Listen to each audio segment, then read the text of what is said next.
School की excursion trip थी। Class 11th का पूरा बैच घूमने के लिए पास के ही एक फोर्ट में गया था।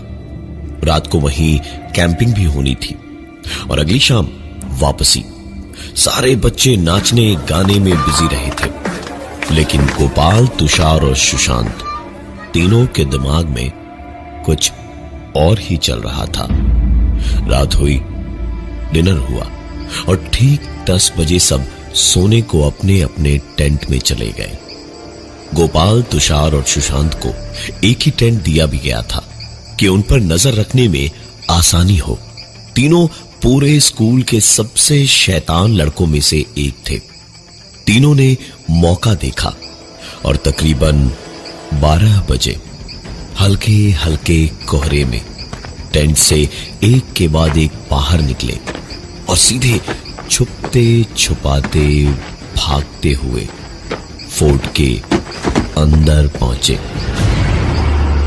पहुंचकर अंधेरे में पहले तो कुछ दिखाई नहीं दे रहा था, लेकिन तकरीबन कुछ 20 सेकंड तक एक अंधेरे कोने में खड़े रहने के बाद कुछ देर बाद जब आंखें अंधेरे में देख पाने लगी तो तीनों दबे पांव धीमे धीमे आगे बढ़ने लगे। कुछ आगे बढ़े तो तुषार और सुशांत आगे आगे चलते हुए आगे निकल गए और गोपाल एक जेल जैसी सलाखों वाले कमरे को देखकर रुक गया। पुराने जमाने में कैसी रही होगी जेल, ये देखने को गोपाल उसे बाहर से देखकर ही खुशी से पगलाए जा रहा था और उसने सेल का दरवाजा खोला तो पुराना भारी भरकम लोहे की सलाखों वाला गेट चरमरा कर खुला।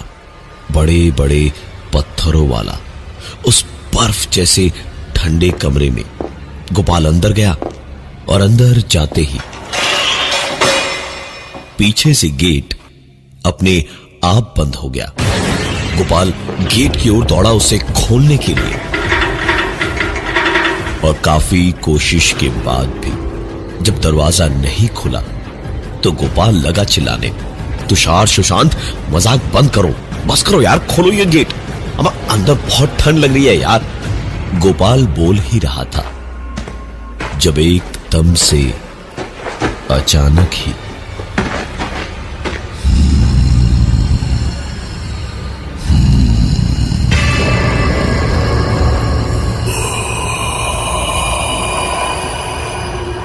उसे साफ समझ आया कि पीछे से कोई लंबा चौड़ा सा चलता हुआ इंसान आया और ठीक उसके पीछे आकर खड़ा हो गया। जो भी था उसकी सांसें ठीक गोपाल के कंधे पर गिर रही थी। गोपाल के बदन में दौड़ता हुआ खून जैसे रुक गया था, सुन्न पड़ गया था। गोपाल डरता डरता मन ही मन ऊपर वाले को याद करता हुआ पलटा तो जान में जान आई, क्योंकि पीछे कोई नहीं था। लेकिन वो राहत सिर्फ मुश्किल से 10 ही सेकंड की थी, क्योंकि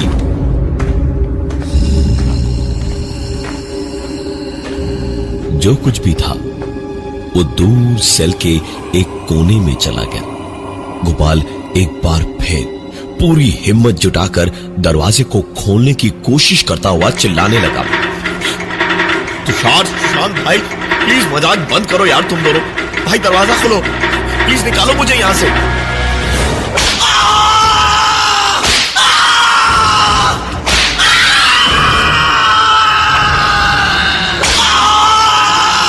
उसकी बात खत्म भी नहीं हुई थी कि सेल के अंदर एक चाबुक चलने की आवाज हुई और गोपाल की चीख पूरे किले में गूंज उठी।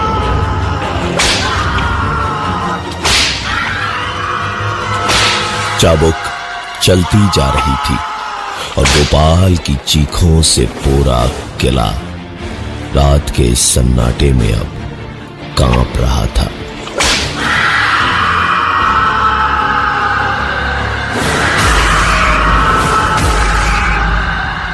उधर गोपाल का ऐसा हाल था और इधर तुषार और सुशांत को पता भी नहीं चला कि गोपाल कब उनके पीछे रह गया। दोनों को जैसे ही दोस्त की सुध वापस आई तो भागे तुरंत इधर उधर दौड़ते चीखते कि आखिरकार गोपाल गया तो गया कहां। जब चारों ओर देखने पर गोपाल कहीं नहीं दिखा तो दोनों ने उसे पुकारना शुरू किया। गोपाल, गोपाल, गोपाल, गोपाल, गोपाल, कहाँ है तू? दोनों गोपाल को पुकार के बस एक ही चीज की उम्मीद में थे, वो उन्हें तुरंत ही मिला, उनकी आवाज का जवाब, लेकिन बहुत धीमा सा, वो भी कहीं दूर से। अरे मैं यहां हूं, किले की छत पर। तुषार और सुशांत दोनों की जैसे जान में जान आई। थोड़ा आगे ही किले की छत तक जाने की सीढ़ियां थी। दोनों तुरंत ऊपर छत की ओर दौड़े और काफी सारी सीढ़ियां चढ़ के हांफते हांफते किले की छत तक पहुंचे तो आंखें बस फटी की फटी रह गई। इतना खूबसूरत था उनका शहर। ये तो कभी सोचा ही नहीं था कि उनका छोटा सा शहर ऐसा भी दिख सकता है। ऐसे हल्के धुंधले कोहरे में पूरे शहर की छोटी छोटी जगमगाती बत्तियां ऐसी लग रही थी जैसे किसी की चादर में से दिखते हुए आसमान के आंगन में टिमटिमाते हुए तारे। ऊंचाई भी इस किले की इतनी ही थी कि ठंडी ठंडी हवा ऐसे मौसम में भी बहुत अच्छी लग रही थी। इस खूबसूरती और ठंडी हवा में खोए हुए ही अचानक दोनों को याद आया कि गोपाल तो यहां भी नहीं दिख रहा है। दोनों फिर से चिल्लाए, गोपाल, गोपाल, कहाँ है तू? एक बार फिर उन्हें जवाब मिला, अरे मैं यहां हूं। इस बार आवाज तो नीचे से आई। दोनों दौड़े और जिधर से आई थी ऊपर वहीं से नीचे झांका तो देखा मुस्कुराता हुआ गोपाल खड़ा था और उन्हें देखते ही हाथ से नीचे बुलाते हुए चिल्लाया, अरे जल्दी आओ दोनों, गजब की चीज मिली है मुझे।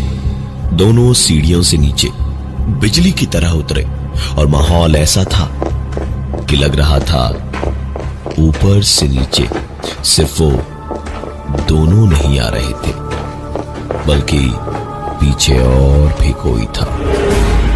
घबराते हुए तुषार बार बार पीछे मुड़ के देखता हुआ ही उतर रहा था जब अचानक तुषार और सुशांत दोनों को एक साथ कुछ सुनाई दिया। तुषार, सुशांत, बचाओ मुझे। अरे कोई निकालो मुझे यहाँ से। अरे कोई निकालो मुझे यहाँ से। तुषार, सुशांत, बचाओ मुझे। चीखों का पीछा करते हुए जब दोनों एक कमरे तक पहुंचे तो जो देखा उस पर यकीन करते तो अभी तक जो देखा था वो गलत साबित होता, और अगर ना करते तो शायद दोस्त को खो बैठते, क्योंकि उनके सामने उनका दोस्त गोपाल, जो थोड़ी देर पहले उन्हें छत पर से आवाज दे रहा था और फिर उन्हें नीचे की ओर दिखाई दिया, वो जंजीरों में बंधा हुआ जेल की कोठरी में पड़ा मदद को चिल्ला रहा था और उसके पूरे बदन पे काफी जख्म भी थे। गोपाल को ऐसे देखकर सुशांत और तुषार की तो जैसे हड्डियों के ऊपर खाल के नीचे चींटियां रेंगने लगी थी। तुषार के पास एक छोटी टॉर्च थी जिसमें बैटरी बहुत कम बची थी। उसी को निकालकर आस-पास देखा तो एक मोटी सी जंग लगी चाबी दिखी। हो न हो ये इन बेड़ियों की चाबी ही थी। तुरंत वो बेड़ियां खोली और गोपाल को अपने पीछे पीछे लेकर बाहर की ओर भागे। भागते भागते सुशांत और तुषार तो आगे निकल गए। गोपाल पीछे धीमे धीमे लंगड़ाता हुआ आ रहा था और बाहर निकलते ही तुषार और सुशांत ने एक आवाज सुनी, अबे तुम दोनों कहां खो गए थे? मैं कब से तुम दोनों को यहां ढूंढ रहा हूं। चलो वापस चलो, पकड़े गए तो सस्पेंड होंगे इस बार। गोपाल उनके ठीक सामने खड़ा था और वो बिल्कुल ठीक था। सुशांत और तुषार ने सामने गोपाल को देखा और फिर डरते डरते धीरे धीरे पीछे की ओर वापस मुड़े। पीछे थोड़ी देर पहले जो गोपाल उनके साथ आ रहा था वो अब उनके पीछे नहीं था। दोनों ने गोपाल से कुछ नहीं कहा, बस सुशांत ने कहा, हाँ चल निकलते यार। इतना कह के सुशांत गेट की ओर जाने लगा तो गोपाल ने कहा, अबे इधर मेन गेट से जाकर मरवाएगा क्या मेरे बाप? किसी ने देख लिया तो सस्पेंड हो जाएंगे। उधर से रास्ता है, चल। तीनों गोपाल के बताए रास्ते पर उसके पीछे पीछे निकल पड़े और तकरीबन 500 मीटर जाकर उन्हें एक गेट दिखाई दिया। गेट देखकर सुशांत और तुषार के पैरों में जैसे पंख लग गए थे। दोनों गोली की तरह गेट की ओर दौड़े तो बड़ी तेज, लेकिन दोनों को गेट के पास पहुंचकर एक झटके से खुद को रोकना पड़ा, क्योंकि उस किले के चारों ओर 50 फुट गहरी और तकरीबन 30 फुट चौड़ी खाई खोदी हुई थी और किले की खाई को पार करने के लिए जो लकड़ी का बड़ा सा दरवाजा पुल की तरह इस्तेमाल होता था वो सिर्फ मेन गेट पर था। और मेन गेट से निकलने का मतलब था कि इतना सब कुछ जिस किले में हुआ था उसको पूरा अंदर से दोबारा पार करना, जो करने को तीनों में से कोई तैयार नहीं था। डर का ऐसा आलम था तीनों के दिलो दिमाग में कि तीनों वहीं एक कोने में दुबक कर बैठ गए, जहां बैठे बैठे ही उन्होंने काफी देर के बाद एक आवाज सुनी और हल्की हल्की रोशनी उन्हीं की ओर आती हुई दिखाई भी दी। एक आदमी एक हाथ में लालटेन, एक में लाठी और कंबल ओढ़े हुए उन्हीं की ओर आ रहा था। तीनों समझ गए कि ये तो जरूर यहां चौकीदारी करता होगा। उन तीनों के पास आकर वो बूढ़ा आदमी खैनी पीसकर होठों में दबाते हुए बोला, भाग्य अच्छा है जो बच गए। किस गधे ने कहा था रात को किले में घुसने के लिए? चलिए छोड़ दूं बाहर तक।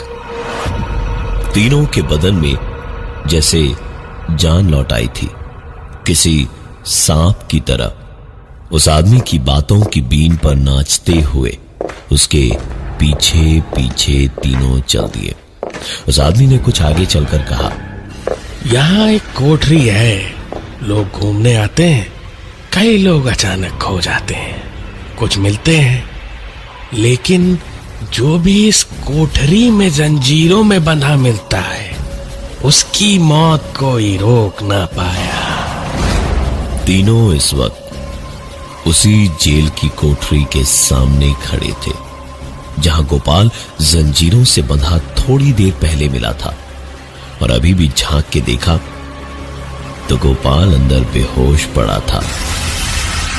पलटकर पीछे देखा तो अभी तक उनके साथ आया हुआ गोपाल उनके पीछे नहीं था। सुशांत और तुषार गोपाल को देखते ही उसके पास दौड़े और उसके हाथ पैरों से जंजीरें खोल के उसे किसी तरह झकझोर कर बेहोशी से जगाया। तो गोपाल अपना सर पकड़े हुए था और इधर उधर घबराते हुए देखने लगा। वो चौकीदार उनसे बोला कि अभी वो लोग वहीं रुके रहे उसके साथ। सवेरे उजाला होते ही वहां से निकलकर भागे। उन तीनों को भी ये बात सही लगी। चौकीदार के साथ गोपाल, तुषार और सुशांत तीनों निकल पड़े और थोड़ा आगे जाते ही एक छोटा कमरा आया, जिसका पुराना सा दरवाजा खोलकर अंदर घुसे और कमरे में उस चौकीदार के साथ गोपाल, तुषार और सुशांत को बैठने का इशारा करके चौकीदार अपने बक्से के पास गया और उसमें से तंबाकू हथेली में लेकर उसे पीसते पीसते बोला, यहाँ की बड़ी कहानी है बाबू। यहाँ जिस जेल कोठरी में आप बंद थे ना, वहां पहले कैदियों को बांध करके रखते थे जंजीरों से। आते जाते कोई भी उधर से निकले तो कोड़े मार के ही जाए। कहते हैं यहाँ का चौकीदार था जिसे बिना कसूर के पकड़ा गया, और वो ही सबसे सख्त जान था। 1 महीने तक अपनी बेगुनाही की बात चीख चीख के कहता रहा, लेकिन किसी ने सुनी नहीं, और फिर वो मर गया। उसी की आत्मा है जो पकड़ लेती है किसी को भी जो उस कोठरी के पास जाता है, और एक बार अगर बेड़ियों में बांध दिया मतलब मौत पक्की। अभी तक जो कुछ भी हुआ सो हुआ, लेकिन चौकीदार की इस कहानी को सुनकर तुषार ने कहा, अरे चचा, आपको लगता है कि ये पूरी कहानी हम मान लेंगे? और अगर ऐसा है भी तो गोपाल तो जिंदा है अभी। चौकीदार ने अपना तंबाकू होठों में दबाते हुए रगों में दौड़ते गर्म खून को बर्फीला सर्द बनाने वाली आवाज में कहा, इसीलिए तो यहां तक लाया हूं। ये सुनकर एक पल को खून सचमुच जैसे जम ही गया था रगों में, लेकिन फिर जिंदा रहना था। तीनों के तीनों उठकर भागे वहां से, और भागते भागते ही तुषार और सुशांत जब मेन गेट के पास पहुंचे तो पीछे से आ रहे गोपाल की एक चीख सुनाई दी। दोनों पलटे और उनकी आंखों के सामने गोपाल को घसीटते हुए वही चौकीदार धीमे धीमे वापस किले में ले जा रहा था। तुषार और सुशांत गोपाल को बचाने पीछे वापस भागे, और भागते भागते आखिरकार दोनों गोपाल की चीखों के पीछे पीछे उसी जेल की कोठरी के पास पहुंचे, और अंदर से आती आवाजों को साफ साफ सुना।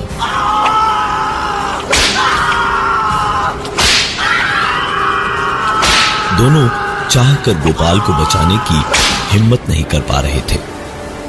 चुपचाप सर झुकाए, दिल ही दिल खुद को धिक्कारते हुए और ऊपर वाले का शुक्रिया अदा करते हुए किले से बाहर निकले और अपने टेंट में जाकर लेटे रहे। सुबह हुई, उजाला हुआ, और जब गोपाल कहीं किसी को नहीं मिला तो उसकी खोजबीन शुरू हुई। चारों ओर उसे ढूंढा गया, और ढूंढने वाले ग्रुप में तुषार और सुशांत भी थे। गोपाल का कुछ पता नहीं चला। पुलिस रिपोर्ट की गई, लेकिन सारी खोजबीन में उसकी शर्ट ही मिली, जिसपे थोड़ी सी खाल एकाध जगह पर कपड़ों पर चिपकी हुई थी। शायद ये चाबुक की मार के वजह से हुआ था। लेकिन गोपाल आज भी गुमशुदा है।